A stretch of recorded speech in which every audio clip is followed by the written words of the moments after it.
Good morning, all. Still, this is our second 102 report at today's public session of the Commission. It is a statutory report by the Controller of Audits and Fact Manager and Stirling Integrated Joint Board. The report was produced following the 24-25 audit of the IJB. The Commission is invited to consider and endorse the Controller's report in this session, noting that her conclusions are not necessarily the Commission's conclusions. We will then consider in private later today how we wish to proceed. For clarity, legislation allows the Commission to respond to Section 102 reports on issues of concerns in IJBs in the same way as it can councils. The Controller and the Auditor are here to provide any clarification or answers to questions that members may have, and we have up to 45 minutes for this session. So I'll hand over to Helena. Welcome, Helena Stewart and Angela. Thank you, and good morning again, everyone. I welcome the opportunity to discuss my statutory report on Stirling and Fact Manager Integrated Joint Board and the challenges they faced in securing a Section 95 officer. I'm delighted to be joined by Catherine Sybil from our Performance Audit Team in Audit Scotland and by Stuart Kenny from Deloitte, and I thank them for all their hard work on the audit and the report that we have in front of us today. As the Commission will be aware, the Section 95 officer role is a statutory role with responsibility for ensuring the proper financial management of the Integrated Joint Board. They have important responsibilities relating to financial governance and strategic financial planning. As the Commission will also be aware, IJBs are in a critical financial position, with many facing significant financial challenges and minimal levels of reserves. The role of a Section 95 officer in this context has never been so important. Unfortunately, however, following a resignation and failed recruitment attempt, Stirling and Fact Manager IJB was without a Section 95 officer for a period of 9 weeks at the end of last year. While Chief Finance Officers from the 3 partner bodies provided support to the interim Chief Officer during this time, there was no individual who was specifically responsible for fulfilling the Section 95 officer responsibilities. This came against the backdrop of significant turnover in the Chief Officer role, with 4 individuals having held the Chief Officer role in the last 5 years, 3 of whom did so on an interim basis. It's important to note that the departure of the IJB CFO did not adversely affect financial management or the annual account preparation, though the auditor did report some challenges with year-end audit arrangements, which is testament to the close working undertaken by the 3 partner bodies and the interim Chief Officer. But the failure to have an identified Section 95 officer is a failure to ensure good governance and accountability, and one which should be treated as such. I am happy to report that an individual has now been appointed permanently to the Section 95 officer role, and I understand recruitment for a permanent Chief Officer is also planned. I would highlight that the struggle to recruit permanently to both Chief Officer and Chief Finance Officer roles in IJBs is a challenge for the sector more generally, not just Stirling and Fact Manager.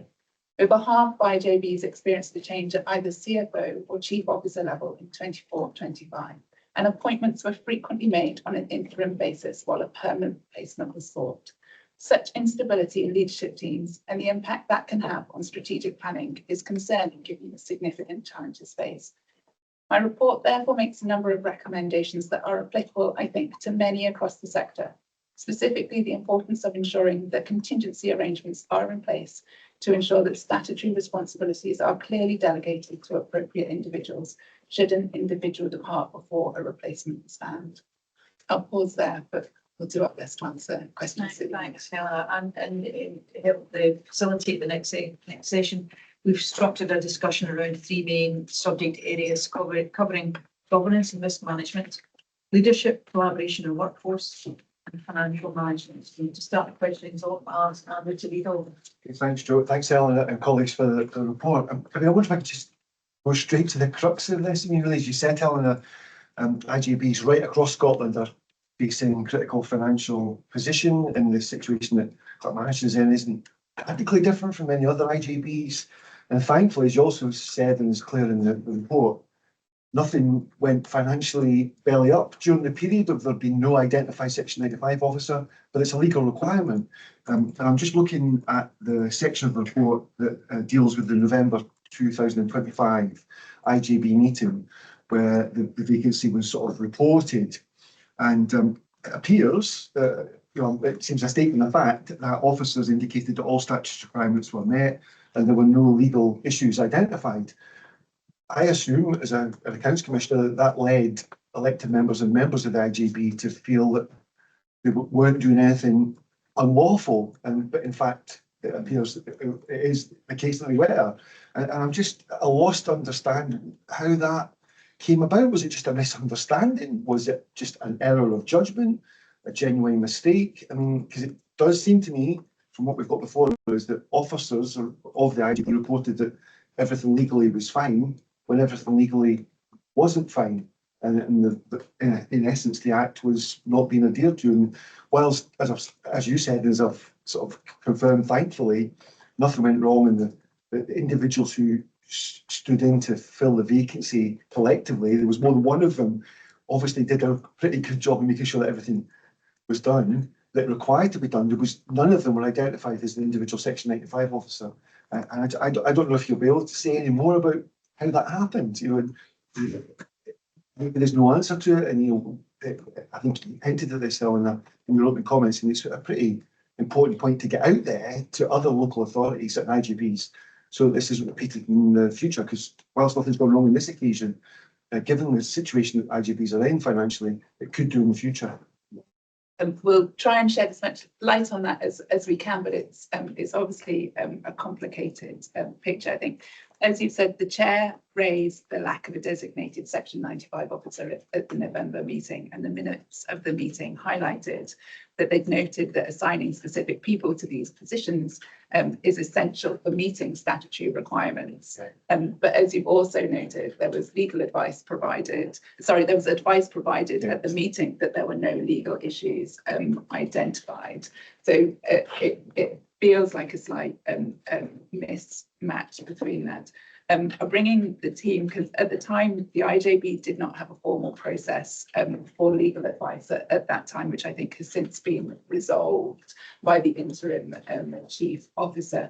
But Stuart, I don't know if you want to say any more about your perspectives of how the decision was made. I think ultimately, based on the communication we had at the time with the chief officer at the IJB, she was comfortable that all statutory requirements were being met as a result of the fact that they had 3 senior experienced CFOs in place who were sharing the responsibilities between them. But as we've highlighted in our report, that doesn't get away from the fact that there wasn't a formal arrangement in place and that it wasn't formally set out who was the Section 95 officer. Thanks. That's pretty clear. Thanks. Can I follow that? Yeah. Just related to that, I mean, what it suggests to me, well, what I'm still struggling a little bit with, and I thank you for that response, I'm still struggling a little bit to understand when the IJB chair noted that assigning a specific person is essential for statutory requirements, that then that didn't, that, the minutes then record something that appears to be completely contradictory. So in my mind, that suggests something about an imbalance or the relationships, which I'm sure you can't comment on, but it nonetheless still strikes me as odd that those two things, which seem a complete juxtaposition, are recorded in the minutes. I don't think I've got anything more to add to that. Really, I think that is the challenge, but appears to have been how it occurred. It's a slightly adjunct point, but I noticed, quote, "We have not put any reliance on internal audit in this report," which is a phrase that jumped out at me because I haven't seen that before in other reports. Is it that you don't see the information in internal audit in this one as providing valid and reliable information, or that your professional skepticism meant you wanted to do it yourself? I'll let you come in on your judgment. Neither really. So it's our audit methodology that we review all internal audit reports produced during the year. We then take those internal audit reports and use those as part of our risk assessment procedures. So then we're kind of making sure that we're picking up the right areas. But under auditing standards, in order to place direct reliance on the work of internal audit, it requires quite a bit of additional work. So we would essentially have to re-perform all of their work. And as a result, purely from an efficiency perspective, it just isn't time effective. So what I would say is we include that statement in all of our reports at Deloitte, just to make it really clear to the user that we haven't placed reliance on them. But it's no reflection on the quality of the internal audit or the work that they do. It's just simply our methodology. It's interesting because we just had a report which did put some reliance on internal audit. And they didn't redo it. But they examined, they follow up the recommendations, etc., etc. So it's just interesting in that different approach. So it's really helpful to fill in the gap in my knowledge, if nothing else. Thank you. Welcome. Thanks, Chair. I just want to go back to it's connected to Andrew's question.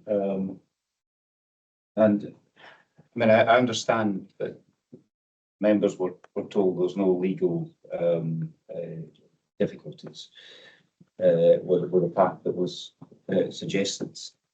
But I just wonder, was there any challenge? Because the requirement of a Section 95 vote is not unique to IJB, so there would people who were sitting on that board ought to have had some knowledge of the requirement, I would have thought. So just one specifically, was it challenged by members? And secondly, what's your take on the level of challenge generally that members are providing on the board?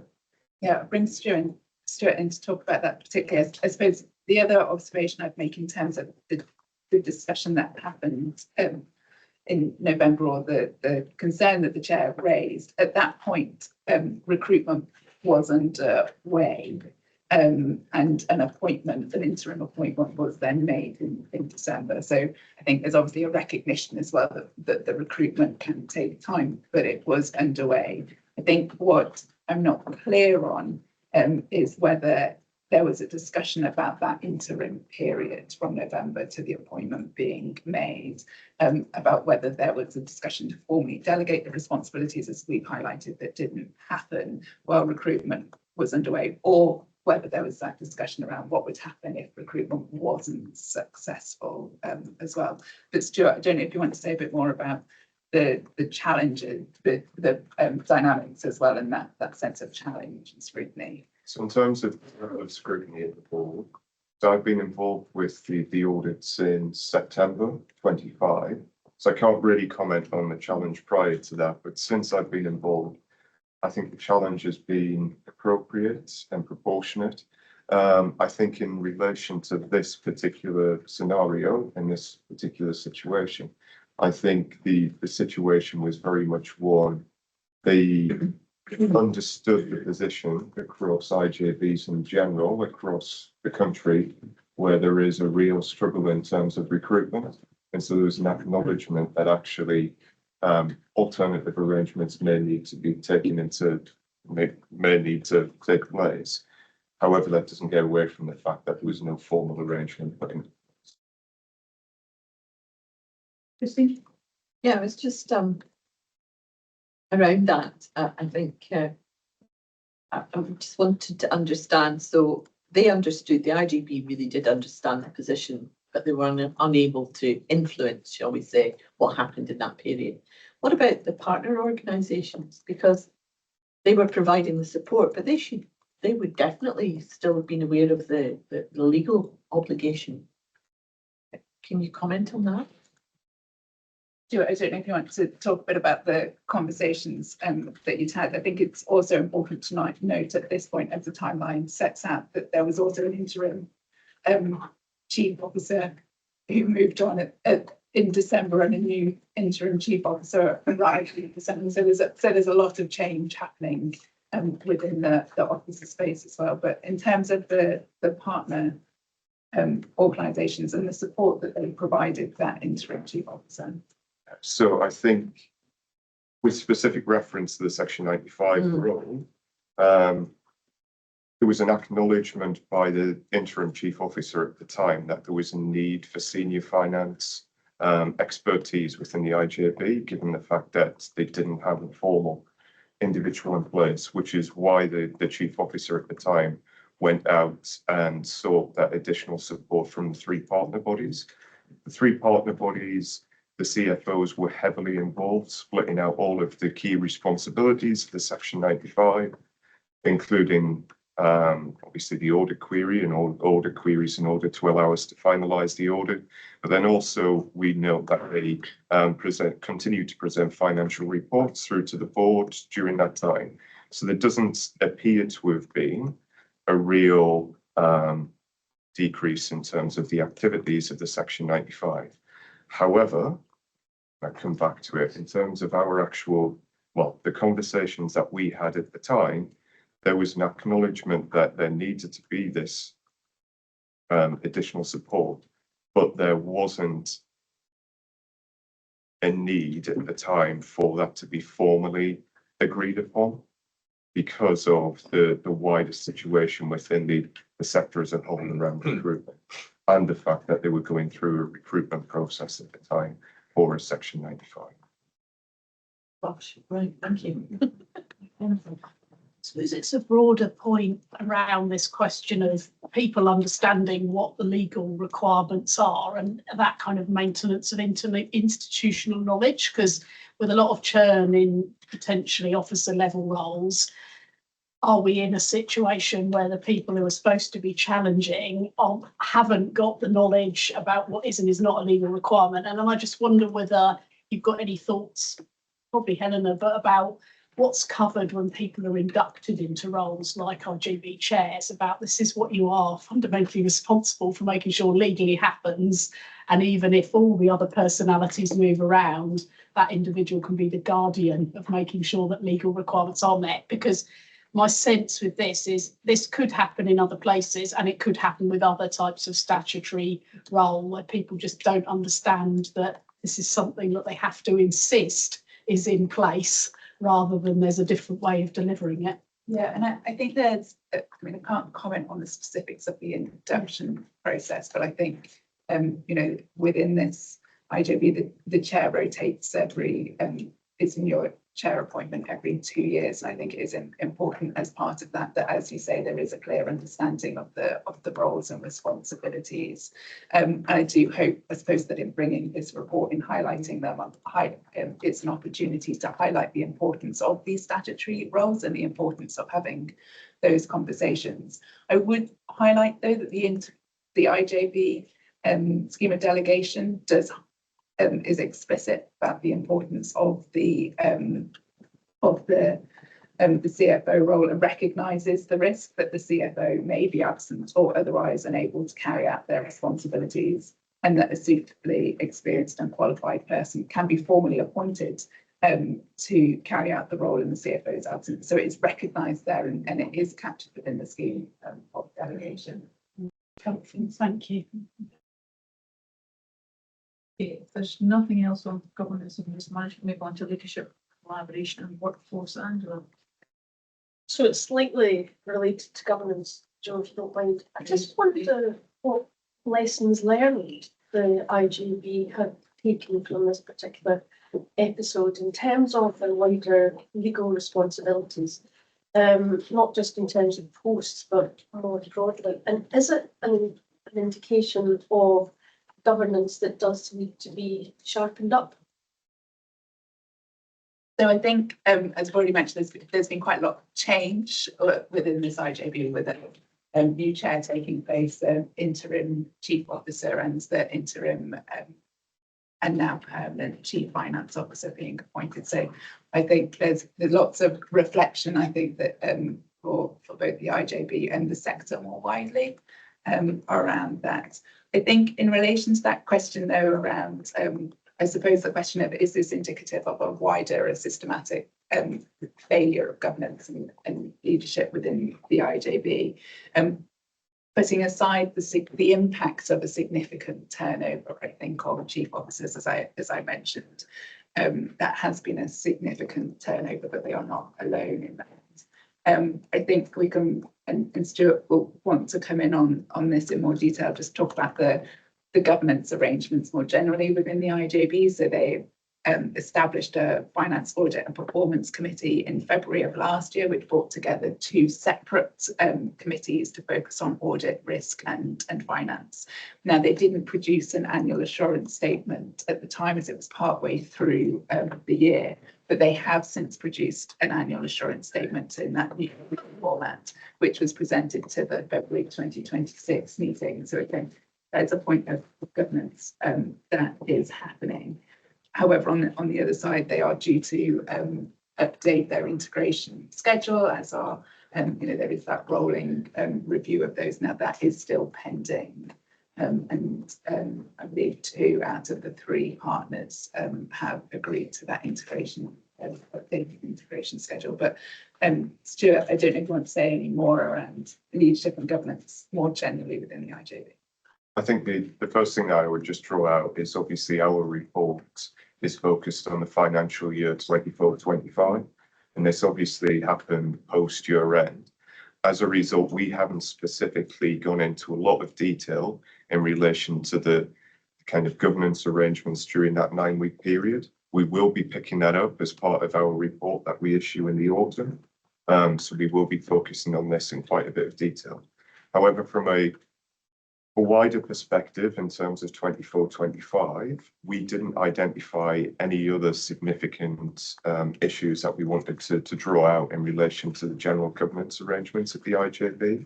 There are obviously challenges at the IJB around financial sustainability, which is, again, a sector-wide issue. But from what we could see from our work, there were no significant issues that we felt we needed to draw out in our report. Just ask a follow-up in terms of lessons learned then. Is it planned that will be undertaken by yourselves or the IJB? And in particular, given the issues in terms of recruitment, have they considered what implications there might be for other senior roles within that body? Are they reviewing, thinking about body planning for that? So I think there are, as I mentioned earlier, there are plans underway for the permanent recruitment of the chief officer role, and the chief finance officer has now been permanently appointed. So I think in terms of that stability of the leadership, I think that is important. Certainly in terms of our work, as Stuart's mentioned, this will be a continued area of focus for the audit going forward. I don't know whether the IJB itself has committed to a review of any lessons. It's not something at the moment that we are aware of, but that doesn't mean that they haven't done that. We are aware, as you've mentioned, that they are looking and have appointed a new chief finance officer, and I'm aware through discussions with that chief finance officer that there are ongoing reviews around certain areas. But I couldn't necessarily commit to a lessons learned exercise taking place in response to the Section 95 law. Eric? Thanks, Chair. I wonder if I could approach this from a different angle. I'm trying to tease out the sort of wider learning points for the sector as a whole, rather specifically, because on one hand, I think we'd all accept there's a technical breach of the legislation. It's a bit, well, so what? You could look at it in a perspective, well, the IJB put in place arrangements by splitting their own. I'd be quite interested to tease out, I think when you said that the 3 or the 2 Section 95 plus the Director of Finance of the Health Board sort of split the role. So at a kind of operational level, dare I say, the kind of bookkeeping financial reporting, does the address that bit? The bit that I'm not seeing is where I see the importance of the statutory role is in that strategic financial governance role. And I wonder, I mean, this is probably not a unique sick. I have been aware of other where somebody from the Council of the Health Board has stepped in. I do wonder, is there a potential conflict of interest in this, given some of the financial challenges that councils and health boards are facing? You're then taking the chief finance officer for one of these to represent an IGIB. And to be honest, there must be some conflicts within that. So that, that's where I think the importance of this report falls, rather than the fact that they still managed to produce their accounts on time and the financial advice was still there. It's that wider strategic rule that I'd be interested to get your views on. Yeah, and I think, as Stuart said, there'll be more, I think, that as we go through the 25-26 audit, where this might come out. But I think, as you mentioned, there work was done to balance the key duties, but it's that lack of a formal designated responsibility in that section 95 officer space that is the concern. I think in relation, and for bringing Stuart in, but in relation to that point of conflict, I think it's important to remember that there were the three partners working together in support of an interim chief officer role.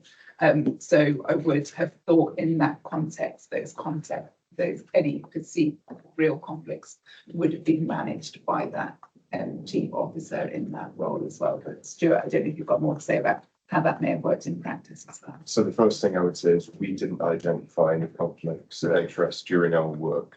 What I would say is in relation to this particular IJB, historically, they've always had a very small finance team. So up until October, it was a CFO and a management accountant. Unfortunately, both left in quick succession.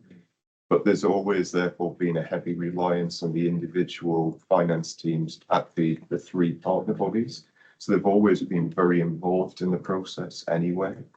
So actually, if I'm thinking about it in terms of that kind of wider support piece, the fact that the three CFOs then stepped into this position didn't really change a huge amount in terms of the day-to-day operation. I'd take your point in terms of the strategic direction, which is the point where they would have been adding more value.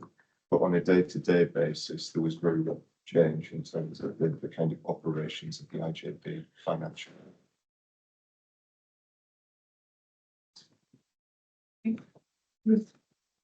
Thank you. I'm just going back to the issue of chief officer turnover. Obviously, for this IJB, there's been quite significant turnover across quite a long period of time over the last 10 years. And we know that they're not unique in that, but it did seem to be quite a high number. And then you have the issue of having interims in and recruitment, potentially losing kind of institutional knowledge. I'm just wondering if any work has been done by the IJB around potentially future retention, but also exit interviews in terms of why people have left, so that there might be kind of learning in terms of holding on to chief officer level staff for longer periods of time, and or having mitigation in place if that's going to be a continuing issue for them. That would be helpful to know.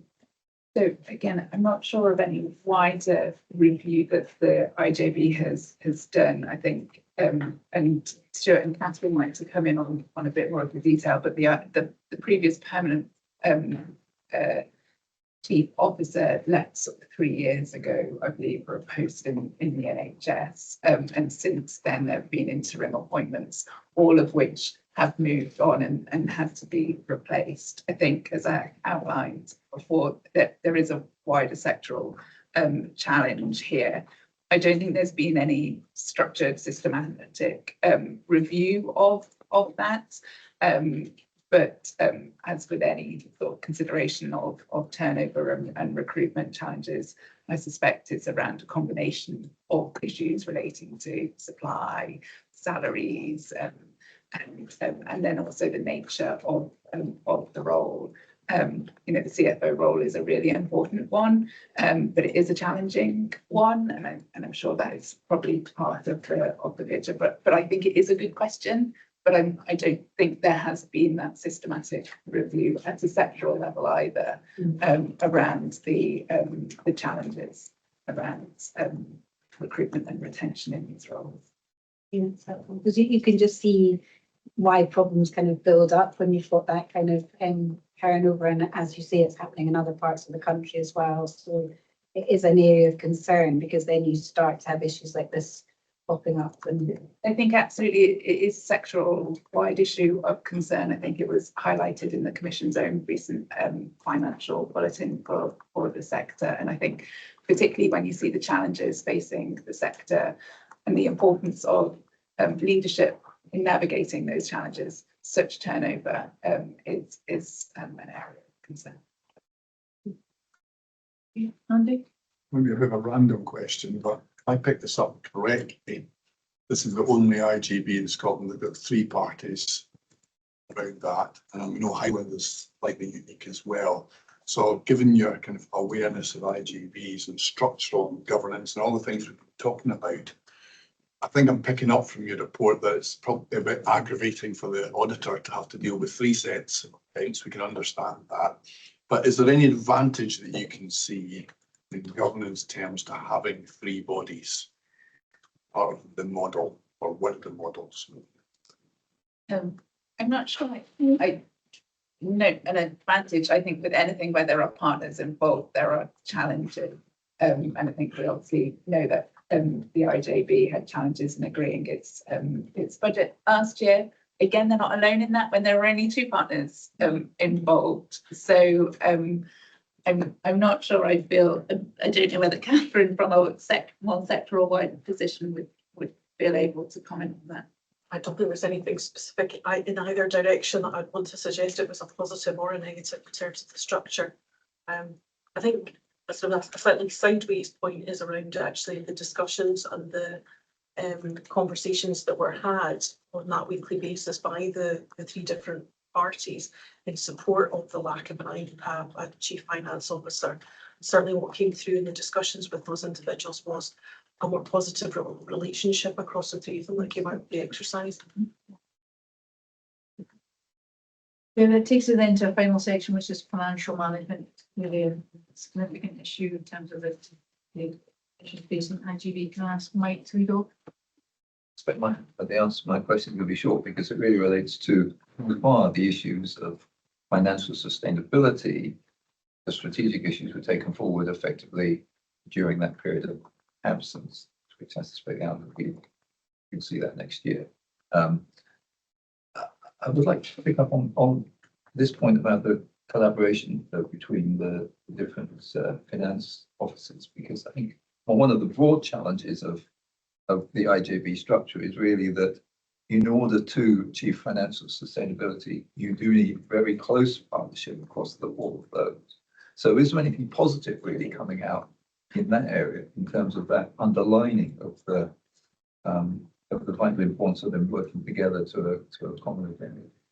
I mean, I think just on your first point, I think it probably is important to remember that the period of absence was 9 weeks. So just in terms of that sort of wider question around the progress against strategic financial responsibility, was a period of absence for 9 weeks. I think in terms of that, the benefits of the three partner bodies working together, I think Catherine's probably covered as much as we can say, but Catherine, I don't know whether there's more, or Stuart, that you'd add in terms of what the partner bodies themselves have said in terms of that understanding. Just in terms of better understanding of the issues within the different bodies and the wider challenges of the structures of IGBs and the financial management issues around IGBs, and that came across all parties, a better understanding of the role each had, but also of the IGB structure and arrangements. I suppose what it would be interesting is during the course of the audit work going ahead, whether the audit teams see that benefit playing out and that lasting beyond. And I think that, it's clearly too early to say whether that will happen.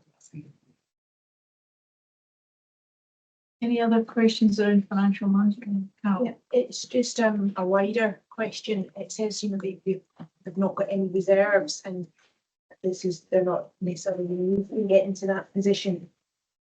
My understanding was in public sector, you should never get to the stage you don't have reserves.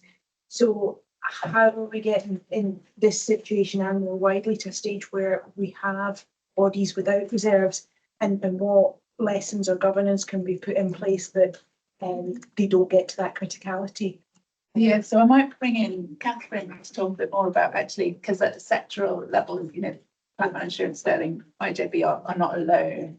In this, I think it is also important just to clarify that it's the end of 24-25, they did have earmarked reserves. So they had around 10 million of earmarked reserves, but no unearmarked reserves, which is a breach of their own reserves policy. But I think it is important to clarify that you know, they're not alone in that position, as the Commission's own finance bulletin set out. But Catherine, I didn't want to say a little bit more. I'm on not sure there's not a lot more to add to that than the headlines that from the messages, the key messages in the IGB finance bulletin, and the findings of that is that it's a critical issue across the whole sector, and is therefore an issue for NHS boards and councils alike. And it's a challenge that, as we've seen over the last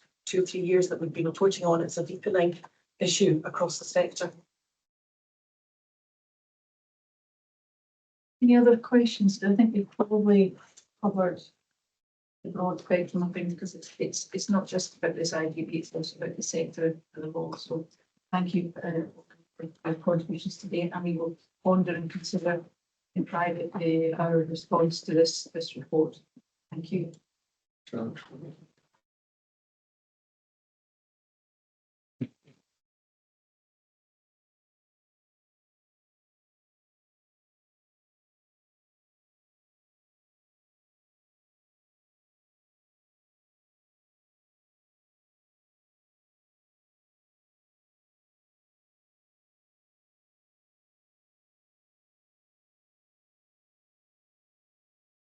Okay, this takes us to item 7, local government policy update.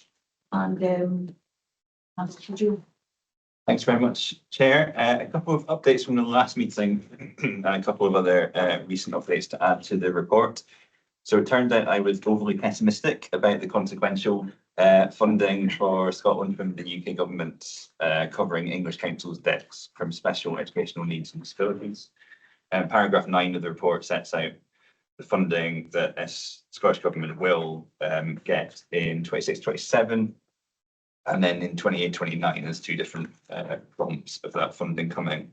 And the government is of course free to use that extra funding as they wish, and there's no clear information yet on where that's going to be directed to. And on the Scottish Government commissioned review by Janie McManus of additional support needs provision, the report has been published just this morning. So we'll share the link to that with members in the usual updates.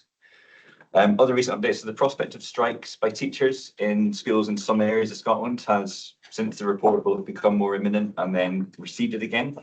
This is in relation to a dispute around teacher workloads. Yesterday, the EIS union said that a draft agreement had been reached to end the dispute, and that's due to be discussed and potentially ratified by COSLA tomorrow, COSLA leaders.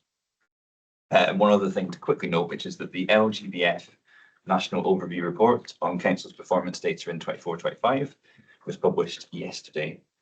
So we will obviously look at that and share that again in the coming days and weeks with members. Happy to take any questions. Questions for Joe? Ben, Yeah, thanks, Chair.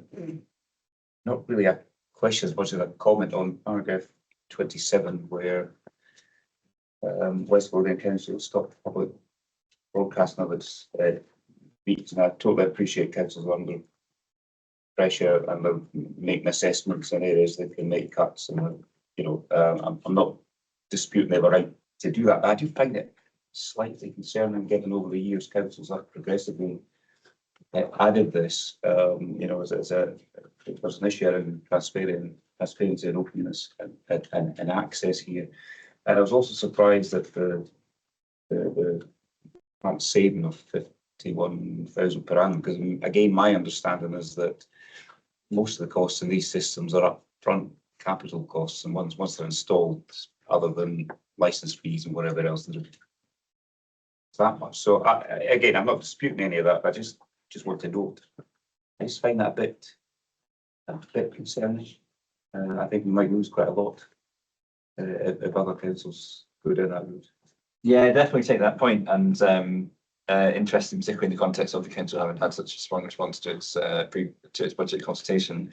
I think, I'm not certain, but I would think that the saving is around the cost of administering those meetings, and that will include, certainly from our own experience, that will include overseeing the recordings and doing transcripts and managing that.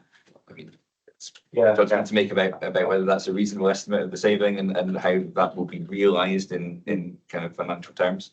But that's certainly what they've stated. Obviously, they do cite that it has had very low numbers generally, the meetings, and they are still open for the public to attend in person, which I guess was the arrangement before they introduced the broadcasting. So yeah, an interesting choice, particularly in that specific context of that council. But they have also decided to maintain other ways of communicating with the public. Angela? Thank you. Joe, you might not know this, but the consequentials, Barnet consequentials on send, has that already been passed on to councils? And the usual, using the usual formula? That's on councils. Oh, right, sorry, I missed. So the government has received additional funding. Receive additional funding. Well, they haven't had it yet. Okay, that's fine. So my other question is in relation to the settlement of the EIS. Do we have any detail of that? I haven't seen what that consists of and what is part of that agreement. It will be interesting to see what that is and whether it resolves in a wider dispute or whether it's just sufficient to have reached an agreement whereby it was agreed that the strikes wouldn't go ahead. Perhaps as other work continues in the meantime. So yeah, I guess if it is approved by political leaders tomorrow, we're likely to see more information on that. And just on the send money, so the revised 26-27 budget, it was announced as part of the spring statement by the UK government. It's still relatively recent. So some of that total of the consequential is for 26-27, which is in relation to the UK government providing grants to English councils to cover the debts that they have amassed. And there's a process that those councils need to go through to get that funding. And then the second sort of chunk of the funding is when the UK government is intending to take over the responsibility for funding and overseeing that provision, which is a couple of years down the line. Eric? Thanks, Chair. A bit disappointed you with an RC1 question. I think it's unfortunate Alice's maybe not in the room just now. It was paragraph 11 just got me wondering slightly whether it was something we pick up on as part of the financial outlook report.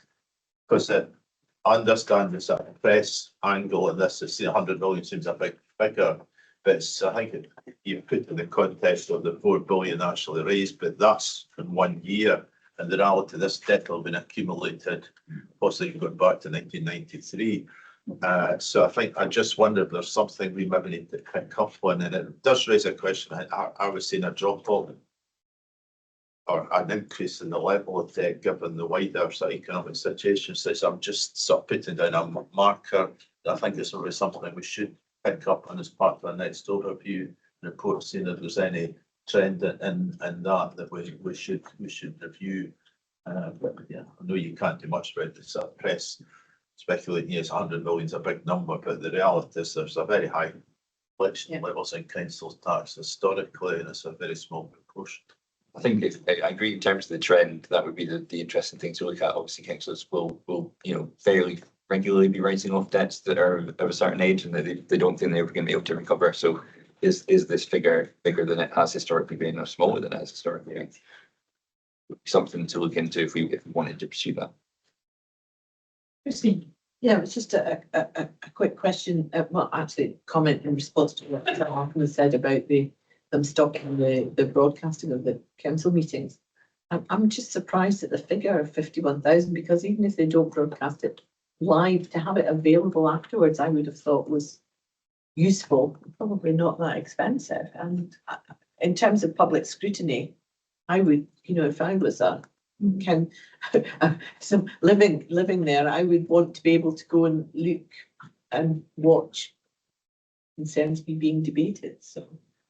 It's a dangerous precedent, as Malcolm says, if everybody thinks that's a good idea. We might want to have an opinion on that at some point. In practice, there would still be quite a significant requirement in terms of meeting accessibility requirements for a recording. So there wouldn't necessarily be a big difference in the technical requirements and the staff requirements to administer a recording being shared online compared to Just put it on YouTube. Can't just put it on YouTube. you'd have to have an accurate transcript, is what we do with the commission meetings. Yeah, So yeah, it I know that. process over a week to have the transcript accurate for a recording to then be shared online.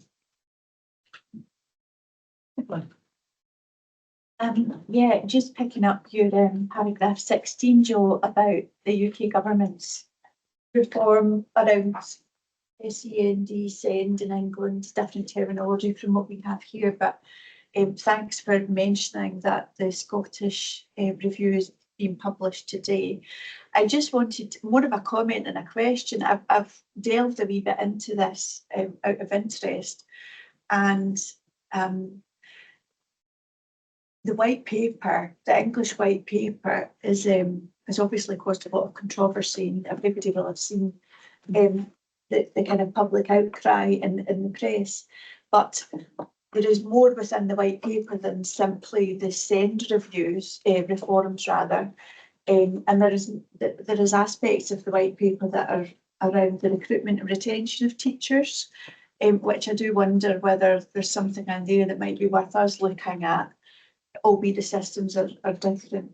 But there's also something in there, and it's expanded upon in Bridget Phillipson's paper, Every Child Achieving and Thriving, which seems to be a subset of the white paper.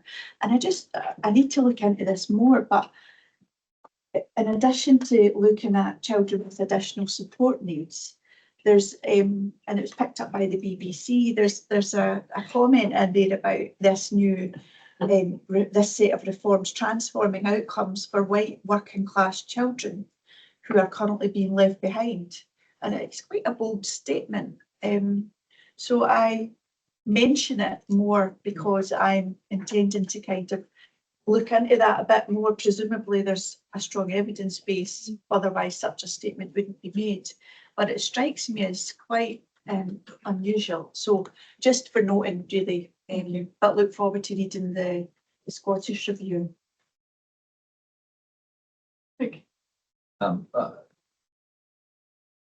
It's really a question, not really expecting an answer today, but this issue of how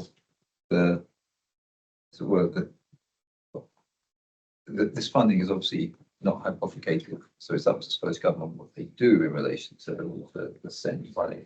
But to get some sort of sense of the equivalence of otherwise between the funding that is coming through as a result of the decisions in England and the sort of the financial scale of the existing challenge in Scotland would I think be really helpful. Difficult one to pin down, I guess, but when we don't yet know where the government intends to put that money, so which financial and service challenges it's hoping to address with that. There are obviously calls for example, some unions have called for the extra funding to the Scottish Government to be used in relation to additional support provision, people support assistance. But until we have that clarity, I guess it's hard to really pin down how big a difference the extra amount of money would make in the context of whichever areas the government is choosing to put the money towards, if that makes sense. But it's something to definitely keep an eye on. I'm not familiar enough with what we've done in the past on this, but the work we've done in the past might give some indication of the scale that the gap for local government is. So it's identified in most of this financial pressures on. Certainly ask by the meeting to be mindful of when they're pulling the report together. Yeah. Any other questions for the Jennifer? More of an observation, I suppose. Joe, I just and it's part of, we talked a little bit about it yesterday, but this question about rural sustainability and sustainability of rural communities, it was particularly prevalent in this report. I think that came through as quite a strong theme in a number of areas, and a bit like Nicola, when you see the links in this report, you delve into the details. So I went off and read the Parliament's committee report about this, and it does feel like an area that we will need to start to make sure is a thread in all our work, which I know we are going to do, because it just does seem to be coming more and more to the fore that the gap between living in a rural community and a more urban community, there are particular challenges that we need to have a keen eye on. So more of an observation, Joe, No, that's fine. than a kind of question, but it's very stark, I thought, in this report. Joe's report helps us and prompts us and gives us lines for thought for other bits of work. So thanks for that. Thanks, Joe. If there's no other questions. Thank you. Which takes us to item 8, which is my update. You've got my list of appointments and meetings that have been through. I just want to pick up 2 or 3 of them. One was the meeting that Andrew and I had with COSLA President and Vice President recently around issues of concern for them and issues that they see us having a kind of an input to their thinking. Their view on the spending review makes transformation more challenging, which I think is quite interesting given the conversations we had this morning around transformation and challenges around delivering on that. The Verity House Agreement Accountability Insurance Framework. They are meeting with the First Minister to discuss a high-level framework, and we will be asked to be involved at some point, quite quickly and involved. We're not sure. We talked about our work programme, and the links with the Solace Eyes Trevor work was discussed, and we've agreed we will meet twice a year, and probably meet a COSLA special interest group too, so that we've got a chance to meet on specific issues rather than just the general leader overview. And then I had a meeting with Ellen Lever, the acting director within the Scottish Government for Local Government Division, and she remains positive about our work and believes our impact is growing. So I think that's a good sign. I'm happy to pick up any questions anybody might have. Christine. Just a quick question request really, Joe. I mean, I see you've got a forthcoming Audit Scotland Board meeting with the risk deep dive in managing our reputation. And I'm assuming that's Audit Scotland's reputation, which by default is also our reputation. So it would be good to know how that goes. Yeah, I mean, Helen has been involved in dealing with that. We've had a conversation about making sure the Accounts Commission. Yes, that'd be interesting. Thank you. It will be picked up. Yeah. Any other questions? Jennifer. Only just to say a note, Joe, you're going to the Deloitte State of the State event this evening. I think it would be interesting to next meeting get a sort of your reflections on what you've taken away from that. I'm looking forward to that. I didn't manage last year, so I'm looking forward to seeing it this year. Okay, any other thoughts? I think that takes us to any other public business anybody wants to raise. This is our last Lee to switch off the recording.